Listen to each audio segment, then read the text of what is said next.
uh-oh, you're in trouble. They're writing about you like you're part of this smear campaign. This video is going to get no reach, but I refuse to be silenced, and I refuse. Welcome back to the channel, guys. I have someone here with me that I think needs absolutely no introduction because you guys love her and adore her here. Kjersti Flaa, welcome to the channel. I am absolutely honored to have you here. First of all, you pronounce my name so good. I'm so flattered. That was amazing. And thank you for having me on your channel. When I first started following the story, I talk about the power of branding all the time, the power of media control, media manipulation, and narrative control. And I speak to the difference between an authentic brand and a manipulated brand. And to me, you just represent someone that's authentic and integrity, that shows up from their heart. What got you in Hollywood? That's the one thing I can't find out about you, is how you ended up in Hollywood in the beginning. Oh, wow. It's quite a long story, actually, because I'm from Norway originally, and I've always been adventurous. I lived in London for 3 years. I traveled the world backpacking by myself for 7 months all around the world. I just always been looking for adventures and new challenges. So in 2007, I bought a one-way ticket to New York, and I was like, I'm going to live in New York. I'm going to be Carrie in Sex and the City, and I'm going to be a freelance journalist. And I wasn't covering as a celebrity at all when I first started working from New York. I'd been working for newspapers and magazines back in Norway. So I did have like a 6-7 years experience as a journalist already. But then I started just finding interesting, cool topics to write about from New York, a lot of like trend stories. And then one day, it was kind of by accident, I was asked if I could interview Samuel L. Jackson. And I was like, oh, okay. So I did go to this hotel in New York, and I sat down with him. It was a one-on-one interview. It wasn't on video, but I forgot my recorder. It was a terrible, terrible interview. It was like so bad. Oh my God, I made such a fool out of myself. He was amazing. He was so sweet to me. But so that was the start. And then I was like, oh, this is fun. I can do this for a living. And you don't have to always go out and look for stories. They get handed to you, which as a freelancer, that's amazing. You don't have to like go and chase all the time. So then I did have a friend who worked for a TV show in Norway. And she's like, oh, maybe you can do can you interview Lady Gaga for us? And I was like, okay. So I did that. And then it started just piling up. And I loved New York. I was there for 10 years. Then I met a Swedish man, Magnus, that I've had on my channel. And he lives in LA. And so we were going back and forth a bit. And then I was like, okay, I'll move to LA. At that point, I was like, kind of New York is stressful. And I just kind of like the weather in LA. So I was like, okay, let's try this. And so I moved here because of him, not because of Hollywood. Oh, interesting. Yeah. One of my favorite videos that you've posted, I mean, I love them all, is that when you guys are doing a video together and you're talking about a simple favor, is interview with Blake and the aviation gin. I had to show my husband. I said, you're not going to believe this. That was that was an interesting interview. I love when you guys tag team the videos. Thank you. What are the odds that one couple in Hollywood both had a bad interview with Blake Lively? So bizarre. Yeah. It was all of us, though, I think. His face during that was just... The thing is with Magnus, he's so nervous when he does these interviews. He doesn't like to be on camera at all. He just really like types up. Yeah, he hates it. I forced him actually into doing more video or like on camera interviews. I'm like, you should do that. Then you have the content and, it's good to have. And it's, it is kind of a rush doing those interviews. I believe it. Because you have 5 minutes, you're like in, out, you need to get what you need. As a reporter, you have editors that are asking you have to deliver. We want this angle. We want you to ask these questions. So it's not like you just go in there and just, ask whatever you want. Most of the time, you have a lot of pressure on you to get a good interview. Now I lost my train of thoughts there. But yeah, anyway, so yeah, we both had a bad interview with her. So we can compare experiences. I have no doubt about that. And anyone, I feel like majority of my channel knows about you and loves you. Everyone's singing your praises constantly. But anyone that hasn't found your channel has got to check out your channel. And I just love that interview. And you mentioned something actually that caught my attention because you talked about the certain questions that you had editors and people that were asking you to ask someone. Did you ever feel, 'cause on this channel, we talk about not just media manipulation, but narrative control around brands. People have built certain, you're like, oh my God, so much. There is so much censorship in Hollywood.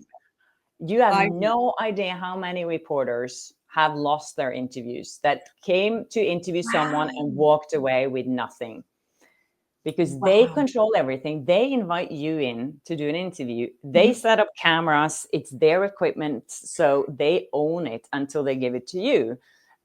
So, you know, they will, now they send you a link. They used to give you a little memory card at the end of the day. You got all your interviews with you physically, but now they send you a link. And a lot of people have experienced that things have been actually cut off in the middle, cut out when they receive the link. It's like, oh, this interview was 5 minutes. Now it's 2.5. Oh, they took out that part. So these things happens a lot. I don't know any journalist in this industry, and I've been in here for in this industry for 20 years. I don't know anyone who hasn't experienced being censored. Usually talk about the narrative control once it hits the media, but it starts before it ever hits the media. And I don't think people realize that. And as journalists, we've always, our job has kind of been to portray celebrities in a good light. When we interview them, we always portray them nicely. We talked about that, Magnus and I, a lot lately, because he's been a correspondent for a newspaper in Sweden for over 25 years, you know. And we were like, why did we always portray them so nicely? It's just kind of been expected of us. And the thing is, if you don't get invited back. And they have publicists, and one publicist might represent 15, 20 stars. And if you're, you know, being honest about how someone really is in an interview, which happens much more when you're doing print interviews and roundtables with celebrities, because there are no cameras there. And so you would have a recording, you would have your device with you and record it yourself at that point. But there are roundtables interviews where you are from 4 to 10 journalists sitting in a room, and the celebrity enters, and you're just recording things, and everyone just throws questions out. But so if you are being, you know, honest about someone, that a friend of mine here, he happened to write an article that was very honest about Julia Roberts, that ended up in Vanity Fair in Italy. And for some reason, weird story, but George Clooney found it and reported it, where he was talking about how rude Julia Roberts was. And he was like, oh my God. He was like, got emails like, you will never interview Julia Roberts again in your career, and you will never interview anyone from the studio. You know, they blacklist people all the time. Wow. And so, yeah, it confirms then a lot of what I talk about, because celebrities build a brand, and what they want to control, what gets out to the public to fit and match that brand. Just Blake at the South by Southwest, I think last night. So do you get the feeling, because it seemed very friendly to everyone, there were no questions that came up really, other than poor Anna Kendrick, where they were asked what it was like to be working with Blake, and she goes, oh, you know, and continues walking. But there wasn't really much that came up.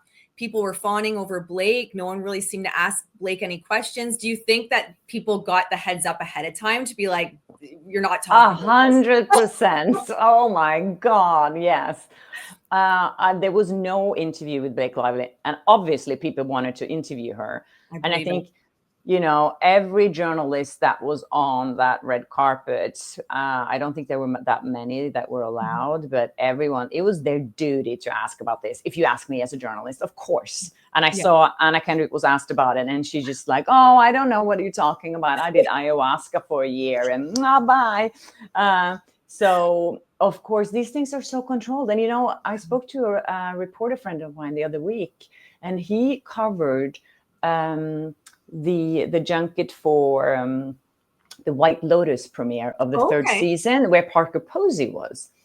And, you know, she was in that interview with Blake Lively with me. Oh, yeah.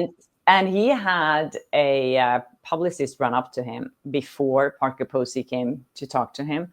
And she was like, it would be really, really nice if you don't mention the interview. I mean, I would really appreciate, it would be really, really nice if you don't. And, I'm so glad you understand where we're coming from here. And he was like, okay. So Yeah. that happens. And then I saw there was a story on BBC with a reporter there who was covering the It Ends With Us premiere in London. And she said that she was asked the same thing. Don't talk about anything serious subjects. Don't ask Blake about that. And don't ask her about Justin Baldoni. If you do, we'll just pull her away. That was basically that was the message for her. So it's so controlled. Everything is. It's So they so control it before it hits the media. And when it hits media, they keep controlling it. like if anything leaks out, then it continues to be controlled, which leads me right into what I want to talk about next, was looking at how you have had issues with narrative control and people trying to control your brand in terms of Wikipedia and it being attacked. Even today, there's like, I don't know, 20 edits to it today. I don't know if you realized. I've stopped looking at it because it stresses me out. It's crazy. And I'm like, why are so many people interested in this? But I was made aware of it by someone amazing watching my channel. People are so great. They send me so many tips and things to talk about and things that are being said about me. And she sent me this Substack article about this guy who was like, I looked at Kjersti Flaa's Wikipedia and it's so suspicious. I was like, why was it suspicious? It was a regular Wikipedia page with nothing special. It was just the facts about my career and achievements. And then it seems like this guy who actually wrote the article on Substack was the first one to go in and edit my Wikipedia as soon as Blake Lively filed that complaint and the New York Times article came out. He started editing it. They started doing little tweaks here and there. And it turned out to be a completely different story. Very Blake Lively biased, very Blake Lively friendly. Like, I was the bad person. I was the controversy here. I was the one being rude in that interview. They found that one People magazine article, where a source said that it was very inappropriate of the journalist to congratulate her on her bump. I was like, that was number one article in my Wikipedia. And, they digged up other stuff that they could try and twist and use against. It was so obvious. And I spoke about it on my channel. And as soon as I did, it kind of went bananas. And there were like 50 to 100 updates a day on my Wikipedia page. Goodness. It seems like a battle back and forth. Yeah, it really is. And they even got the guy Paul Prashad was the guy who created my original Wikipedia page.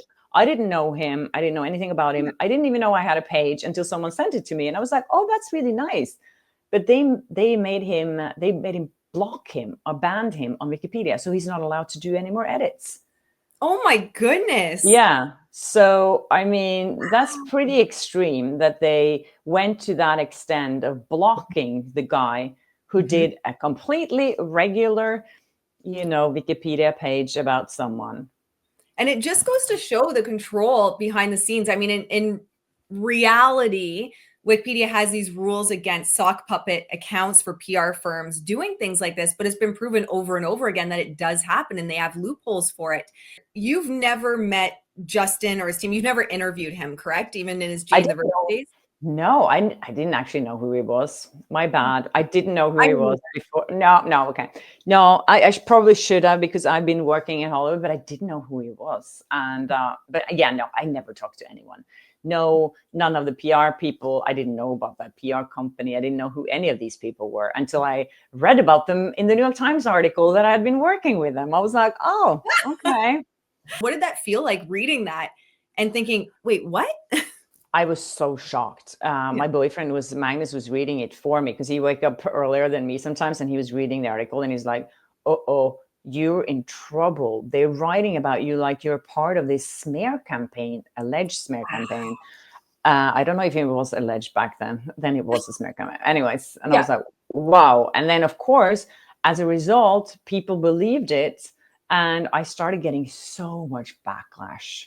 I got so much hate on Instagram. I couldn't open my account anymore. Magnus had to read and delete people's messages because I was like, this is really affecting my mental health. And I was so upset with New York Times. Why didn't they reach out to me for comments? It would be like, why? I mean, I've seen now when you see the court documents from the emails they sent to the publicists, they were asking them about me and my involvement, but they didn't ask me directly. And New York Times had done an interview with me just a couple of months before That's that. right. They did a lengthy interview. It was a really nice little piece. So, I mean, it's not like they couldn't get hold of me. I'm not that hard to get hold of. So the fact that they didn't do that was just the biggest disappointment for me, like as a journalist. Like they were trying to tear me down and take away my integrity and paint me as corrupt. It was awful. It was just horrible. So my whole Christmas was like that, thanks to Blake Lively. Yeah. Then someone went on my Wikipedia page like the next hour after that article was posted. Who does that in their free time? Like, oh, there's something new about this reporter that very few people really know who she is. Right. Unless you very follow the Blake Lively thing and seen that video, maybe you catch her name. But I was like, who would do that? It's like, oh, this is the most important thing I have to do today, and go and check out this journalist Wikipedia. It's just so suspicious to me. Yeah. I mean, I don't know if I can ever prove that. But this guy who wrote the Substack articles about me, DF Lovett, he deleted all his online traces. He deleted his Reddit account. He deleted his LinkedIn account. And the company that he works for, they do SAO, XXO it's called, for a living, to boost visibility for brands. So it's, to me, it's just, I don't know. Yeah. It's obvious. I'd love to hear your opinion on where you see, having been in the industry for so long, journalism going. And like, we have AI now, we have SEO manipulation that people are becoming more aware of. Where do you see kind of journalism going in the next 5 to 10 years? It's so sad, to witness what's happening right now. And the thing is, the worst thing is that you cannot make a living from being a regular journalist anymore. I have colleagues here, international journalists, who came here, started covering Hollywood, and, they can make a decent amount of money for making a living from it. It's impossible. Wow. So I think we will see more and more people coming out and being independent and creating their own, reaching out to people directly, like I'm doing on my YouTube channel. Can we not trust news? Can we not trust someone like the New York Times? Who can we trust? Because I always trusted the New York Times. My bad, but I did. Yeah. And it's really, really scary to me what's happening. And sometimes I have like students contacting me like, hi, I'm studying to become a journalist. I'm like, oh no. But the thing is, when you take away that, it's the most important thing in a country, in a democracy, to have journalists digging up things and talking the truth. And when that's taken away, or people start doubting what's true, it's really, really scary. It really is. So it'll be interesting to see where it goes. And I do wonder if people more and more are going to be leaning on, what is being termed now like citizen journalists and your account and social media, and seeing real people that are digging things up, which is sad for the field of journalism, I think. And what is good about that and what is bad about that, it's so easy to go down that rabbit hole and follow the wrong person that is charismatic and presenting things to you that are not really true. And I've seen so many of those accounts out there, and they have a lot of followers, and that's super scary as well. So I don't know. It's hard to find people you can trust today, I think. And people need to just always be a little bit skeptical when they start listening to someone, because there are many very charismatic people out there that are super talented in talking to people and getting their attention. So just be aware. That's great advice for every industry. I'm a lot in the spiritual industry, and I say that all the time as well. Like, there's very charismatic people that speak very well, but you never know when you get on the other side of that. And that actually leads me into the last question I have for you, because we started all this when we first met today. I said you had inspired me to really start speaking about this and showing up in this way.